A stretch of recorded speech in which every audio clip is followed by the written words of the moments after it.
Bonjour, bienvenue dans cette vidéo WP Search Console. Je vais vous présenter en fait l'introduction d'une série d'une quinzaine de vidéos qui sont dédiées ou présentées pour le plugin WP SEO Yoast. En effet, WP SEO Yoast est un des plugins les plus populaires. Voilà, donc ce que je vais faire, c'est que je vais vous présenter une quinzaine d'articles, de conseils pour régler correctement le plugin SEO Yoast, plus d'autres conseils génériques qui sont donnés par l'équipe Yoast. Vous trouverez ces pages en anglais, moi j'en ai fait une traduction en français, donc je vais vous les expliquer ici dans les vidéos. Donc voilà, vous savez, si vous connaissez le plugin WP Search Console, vous comprendrez que c'est un plugin qui est complémentaire à WP Yoast, mais on utilise encore d'autres plugins, mais là comme WP Yoast est un des plugins les plus populaires, je vais m'attacher à vous présenter une série de points clés qui font la force de ce plugin. Et donc voilà, mais la première vidéo, je vais vous présenter en fait la liste des 15 éléments clés qui vont être développés dans différentes vidéos. Donc pour commencer, avant de vous donner la liste de ces 15 points, je vais te donner un petit aperçu historique, c'est que WordPress, out of the box comme on dit, est déjà techniquement une plateforme réellement optimisée pour le référencement. Et ceci pour plusieurs raisons. Et c'est ce qui a fait en partie son succès et le succès des blogs.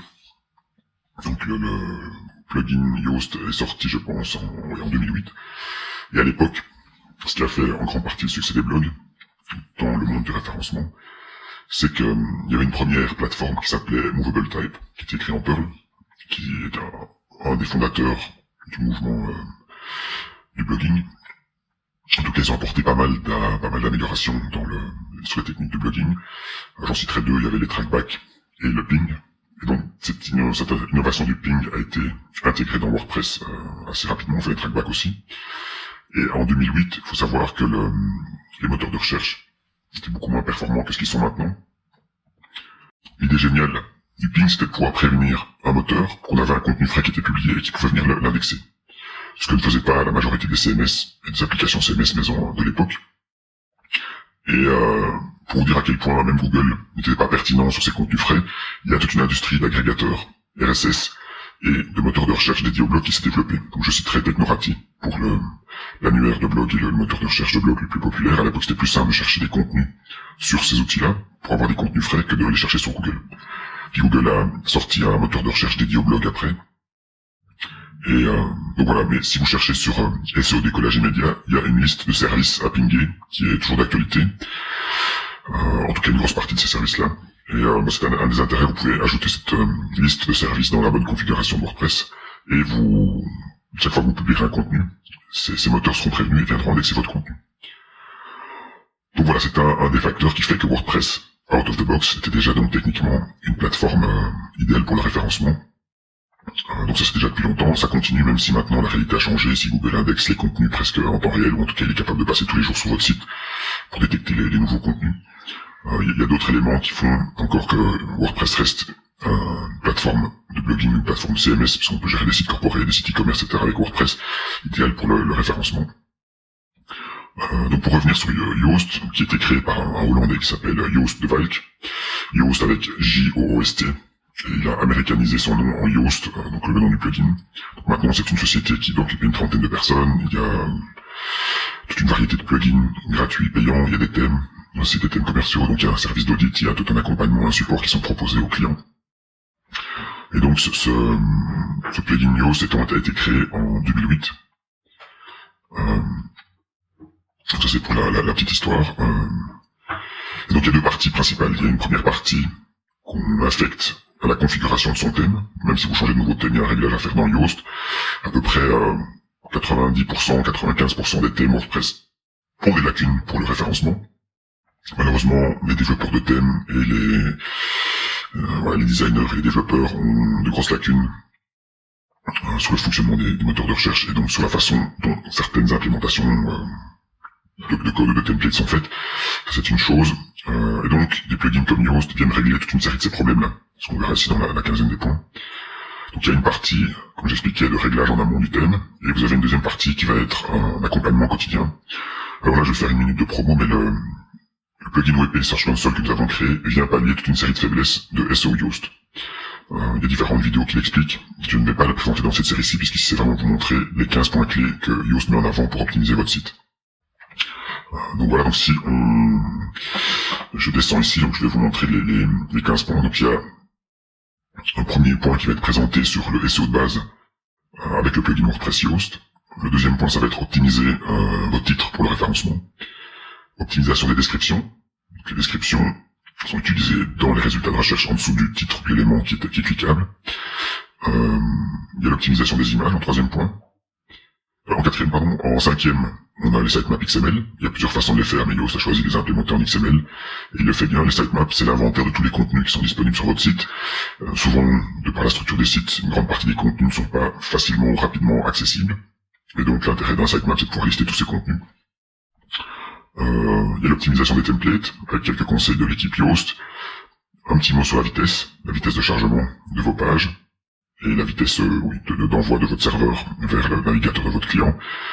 En 8, il y a un petit point sur les sidebars, l'impact des barres latérales sur la structure du site et voilà, sur l'impact que ça a au niveau du référencement. Le fait de proposer un plan de site en HTML. Voilà, et quelques conseils SEO plus avancés, ça on verra ça sur le point 10. Le point 11, c'est un mot sur la structure de site. C'est principalement la structure de site que Yoast a adaptée sur son site pour le référencement. Donc ça, c'est la façon dont eux voient cette logique-là. Il y aura un petit mot sur la conversion des visiteurs, sur les appels à l'action et comment on convertit les visiteurs vers une inscription newsletter, vers le téléchargement d'un produit ou l'achat de produit simplement. L'optimisation des commentaires, comme 13e élément. Le 14e point, ça sera des impacts hors site. Qu'est-ce qui peut influencer le SEO du site, mais hors site. Et le dernier point, c'est la mesure des résultats qui sont obtenus pour... Donc voilà, donc une petite explication, c'est que un petit mot sur le support premium. Donc tous les plugins ont une version premium. Donc Yoast ne fournit pas un support très actif sur les forums WordPress pour répondre aux problèmes techniques. Et l'assistance individuelle n'est valide que pour les personnes qui ont payé un support payant, qui ont pris une licence. Il y a différentes variantes aussi de l'optimisation. Il y a le référencement local, si vous devez géolocaliser des contenus, le plugin pour les news et un plugin pour les vidéos. Il y a toute une série d'autres plugins, mais c'est ceux qui sont mis en avant complémentaires, enfin qui sont en complément direct du plugin SEO Yoast de base. Donc voilà, les points clés qui mettent en avant, c'est de pouvoir écrire des meilleurs contenus, de pouvoir vous aider à faire l'analyse sur la page. Donc ça, il y a un système de focus où on peut proposer un mot-clé et il vous donne une série de conseils sur la base de ce mot-clé. Si vous utilisez notre plugin SEO Web Search Console, vous verrez que l'analyse de Yoast est beaucoup plus réduite. Il se concentre principalement sur les analyses qui sont faites sur les données dans la base de données, pas sur le template plugin qui est rendu. Donc il y a différents paramètres d'optimisation technique de votre thème, qu'on expliquait au début. Il y a toute une série de réglages sur des balises de titres, sur le fait de pouvoir désindexer certaines parties, enlever des dates, des noms d'auteurs, etc. Il y a toute une série d'éléments techniques qui sont disposés. Il y a la gestion donc, de tout ce qui est les données méta, sur les balises title, description, sur des éléments de lien. Pouvoir gérer des éléments, notamment par exemple sur les paginations, avec les relations next previews qui sont ajustées automatiquement. La gestion des sitemaps XML. Donc certainement, ouais, c'est vrai, une des fonctionnalités les plus avancées, en tout cas les plus faciles à réduire pour créer ces sitemaps. Donc pour la petite astuce, une page de sitemap liste maximum 1000 articles. Rassurez-vous, si vous en avez plus, il va créer plusieurs pages qui seront liées, il y aura un fichier d'entête qui va relier tous ces éléments-là. Il y a une optimisation RSS pour le référencement, donc si vous avez peur que vos contenus soient copiés par des scrapers qui republient complètement vos articles, vous pouvez limiter le contenu qui est diffusé dans le flux RSS et qui injectera d'office un lien de retour vers votre article. Il y a une fonctionnalité très utile pour gérer les fils d'Ariane. Donc il faut que votre thème soit compatible, mais a priori dans la majorité des thèmes, il y a moyen de pouvoir injecter un fil d'Ariane et donc il y a moyen de pouvoir adapter ça. Il y a des paramètres où Yoast est capable d'aller modifier votre fichier htaccess pour gérer des redirections. C'est surtout dans les versions premium aussi, avec une gestion des redirections pour modifier les paramètres pour le robot TXT.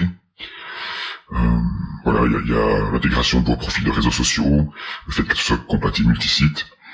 Il y a des fonctionnalités d'import, d'export, si vous devez récupérer des paramètres ou des réglages pour les réimporter dans un site. Et en dernier point, c'est que si vous voulez, vous avez fait des réglages avec un autre plugin, je sais pas moi, All-in-One SEO ou Headspace 2 par exemple, et que vous voulez migrer vers SEO Yoast, il y a des scripts d'aide qui vont récupérer tous les paramètres de customisation que vous avez mis sur vos pages pour les récupérer sur le nouveau site. Donc voilà, donc il y a notamment le plugin SEO data transporter qui permet de faire ces conversions. Donc voilà, donc les prochaines vidéos, on passera en vue en détail les 15 points que je vous ai cités tout à l'heure, les éléments de base, l'optimisation du titre, l'optimisation de la description, l'optimisation des images, la préparation de sitemap XML, les éléments d'optimisation de template conseillés par l'équipe Yoast, un petit mot sur la vitesse, un petit mot sur la barre latérale, un plan HTML, quelques conseils SEO avancés, la structure de site utilisée par Yoast et le conseil qu'il vous propose, des conseils sur la conversion de vos visiteurs, l'optimisation des commentaires, les conseils SEO hors site, et le dernier point qui concerne la mesure des résultats. À très bientôt.